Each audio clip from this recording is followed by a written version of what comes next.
قرآن مجید کی صورتوں سے وظائف۔ سورۃ فاتحہ 100 بار پڑھ کر جو دعا مانگی جائے وہ ضرور قبول ہوتی ہے۔ سورۃ البقرہ کی تلاوت کرنے سے شیطان گھر سے بھاگ جاتے ہیں۔ آیت الکرسی پڑھنے سے محتاجی دور ہوتی ہے۔ سورۃ الکہف کو ہمیشہ پڑھنے والا دجال کے فتنوں سے محفوظ رہے گا۔ والدین کی قبر پر ہر جمعے کو سورہ یاسین کی تلاوت کرنے سے اس کی حروف کی تعداد کے برابر ان کے گناہ معاف کر دیے جاتے ہیں۔ سورۃ الدخان پڑھنے سے مشکل دور ہوتی ہے۔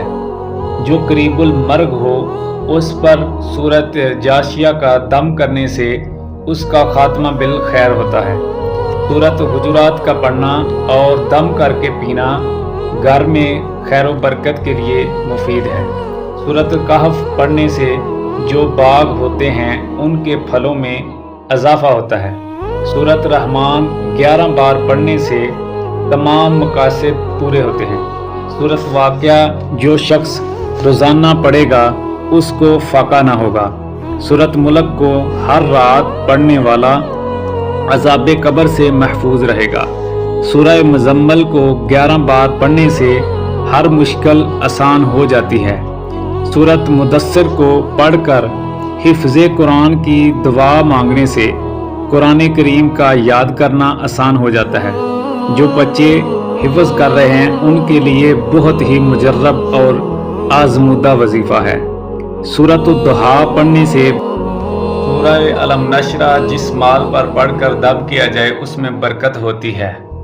سورۃ التین والتین والزیتون 3 دفعہ پڑھنے سے اخلاق اور کردار بہتر ہوتے ہیں۔ سورہ علق میں جوڑوں کا علاج ہے۔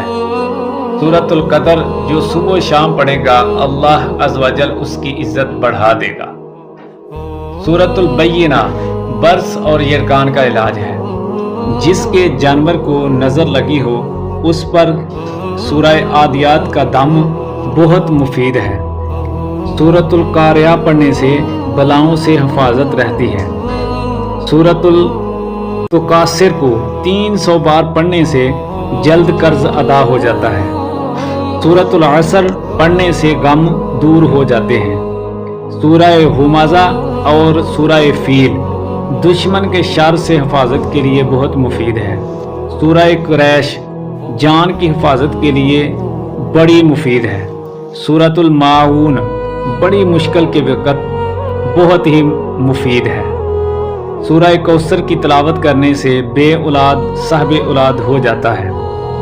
اولاد کے لیے